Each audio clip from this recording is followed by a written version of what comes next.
Di depan ini adalah lengan kemudi. Karena bagian ulirnya mengalami kerusakan, sekarang sudah tidak bisa digunakan dengan normal. Awalnya pemilik mobil ingin menjualnya dan menggantinya dengan yang baru. Tetapi mobilnya sudah terlalu tua. Sudah sangat sulit untuk membeli suku cadangnya. Setelah itu, melalui perkenalan Xiaoqi, pemilik mobil pergi ke toko paman kacamata Baiwawa untuk melihat apakah masih bisa diperbaiki. Namun setelah diperiksa oleh tukang di toko itu, dia langsung melempar lengan kemudi itu ke tanah dan menyatakan siapapun yang bisa memperbaikinya bisa memberinya 2 tamparan besar. Meskipun begitu, pemilik mobil tetap tidak ingin menyerah. Jadi dia menunjukkan kepada paman kacamata. Setelah diperiksa, dia menyatakan ini semua hanya masalah kecil. Bisa diperbaiki. Uang tidak masalah. Yang penting adalah ingin memberi kepada muridnya 2 tamparan besar. Menciptakan kebiasaan baik. Bisnis yang datang tidak tahu bagaimana menghargai. Karena ulir pada lengan kemudi mengalami kerusakan. Sekarang tidak bisa diproses secara langsung. Untuk perbaikan jenis ini, tukang perlu memegangnya di atas mesin bubut, agar bisa melakukan pengerjaan pada bagian ulir. Jadi sekarang tukang berencana untuk membuat sebuah braket, agar bisa digunakan untuk penempatan busur yang tidak biasa ini. Sebelum membuat braket, dia perlu menemukan titik pusat dari lengan kemudi terlebih dahulu.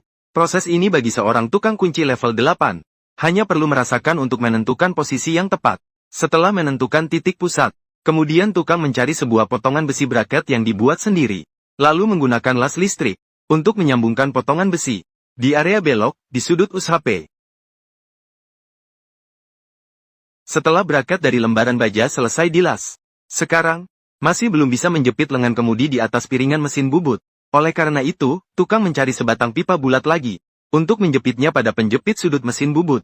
Kemudian menggunakan jarum geser untuk melakukan penyesuaian. Setelah menentukan posisi dengan baik, agar bisa menyatukan lengan kemudi dan pipa bulat. Pada saat ini, juga perlu menggergaji salah satu ujung pipa bulat menjadi tonjolan.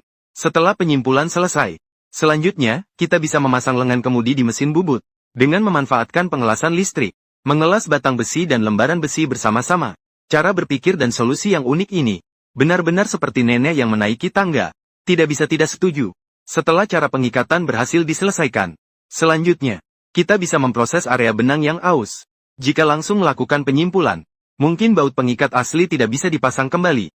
Oleh karena itu, tukang memutuskan untuk melakukan pencetakan 3D terlebih dahulu. Kemudian melakukan pengurangan material.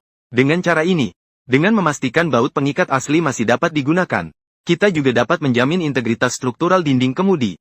Setelah pengelasan selesai, tukang yang teliti menghilangkan sisa las dari permukaan, untuk memastikan keseluruhan kebersihan permukaan las. Kemudian menggunakan pahat ulir, untuk memotong permukaan area las, agar permukaan yang diproses menjadi lebih rata dan